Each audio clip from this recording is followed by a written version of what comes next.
부처님께서는 열애에 대해서 가르치십니다. 만약 누군가 열애가 온다거나 간다거나 앉거나 눕는다고 말한다면 그 사람은 부처님이 가르침을 이해하지 못한 것입니다. 왜냐하면 열애는 어디로부터 오는 바도 없으며 어디로 가는 바도 없기 때문입니다.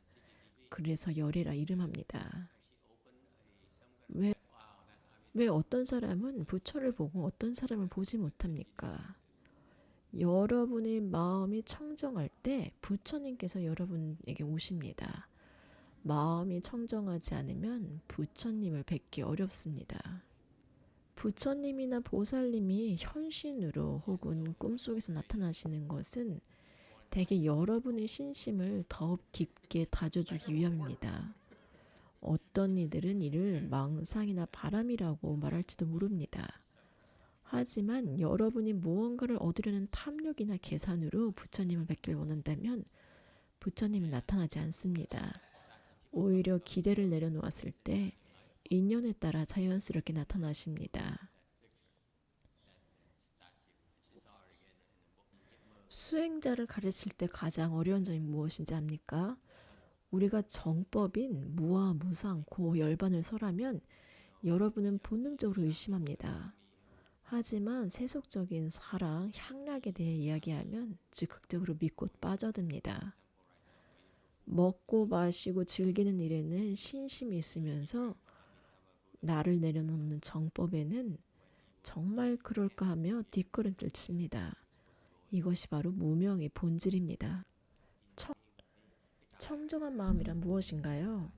우리가 서방정토 극락세계에 왕생하는 법을 설할 때 여러분의 내면에 어떤 의심이 조각도 남아있지 않는 상태를 말합니다. 하지만 현실은 제가 금강경이나 정토법문을 설하면 대다수의 사람들은 저게 진짜인가? 라고 의심을 합니다.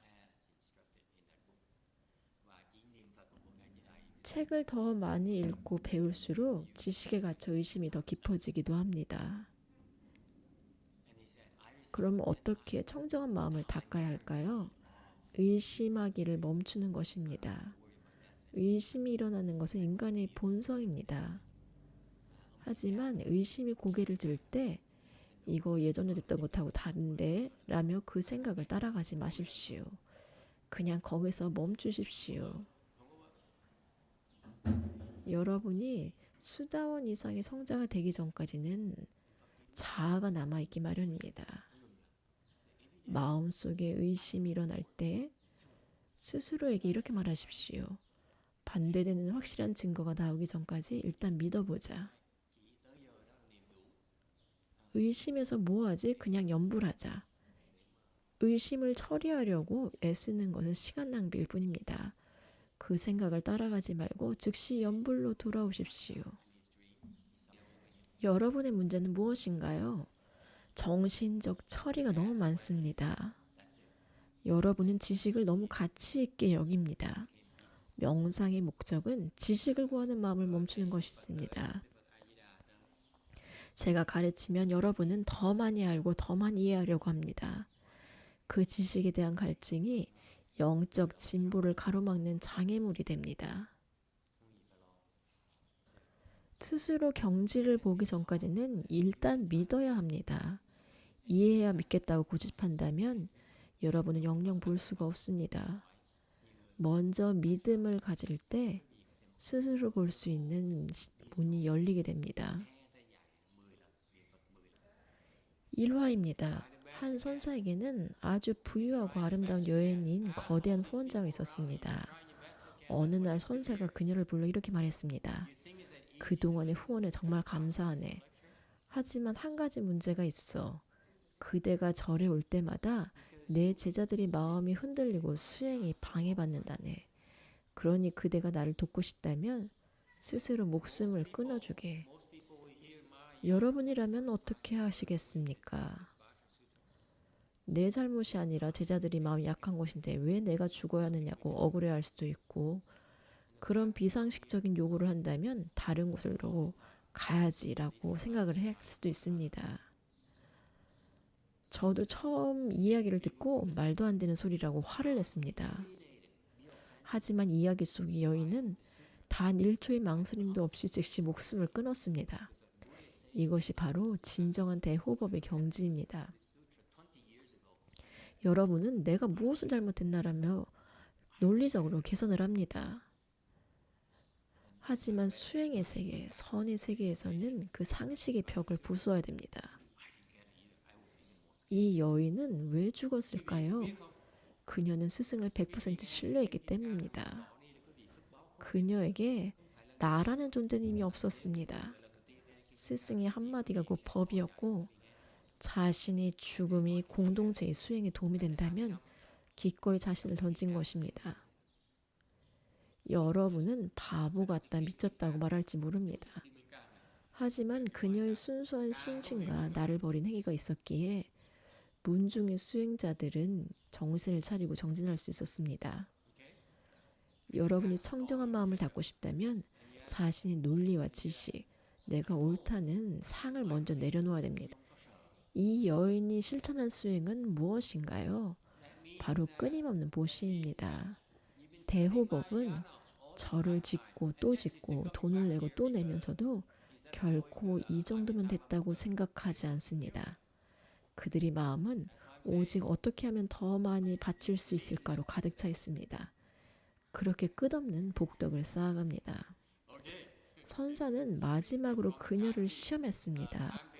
절을 짓고 돈을 내는 것은 밖의 물건을 주는 것이다. 그러면 너는 불법을 위해 너의 생명까지 바칠 수 있느냐?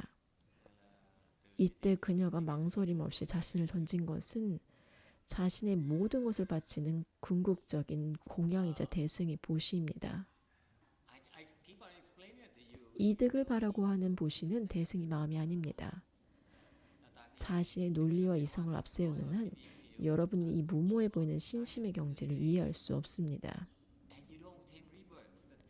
부처님께서는 아라한의 경지에 이르기까지 자신의 마음을 믿지 말라고 하셨습니다.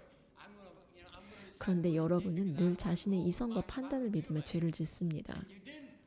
지식이나 이해보다 중요한 것은 스승과 법에 대한 온전한 신뢰입니다. 내 머리로 이해되는 것만 믿는 것이 아니라 이해되지 않더라도 스승의 가르침을 따를 때 상상할 수 없는 복을 짓습니다. 경전에는 부처님의 보신과 화신이 중생의 인연에 따라 나타난다고 되어 있습니다. 저는 이를 중생의 복이라고 번역합니다. 여러분에게 복이 없다면 부처님은 나타나지도 가르침을 주지도 않습니다. 인연이란 결국 여러분이 쌓은 복의 결과입니다. 법신은 오지도 가지도 않으며 움직임이 없습니다. 그런데 왜 부처님은 보신과 화신으로 나타나실까요? 여러분의 무명과 어리석음을 깨우치기 위해서입니다. 부처님은 웃기도 하고 때로는 꾸짖기도 하며 여러분이 어디에 집착했는지 정확히 짚어주셔야 합니다.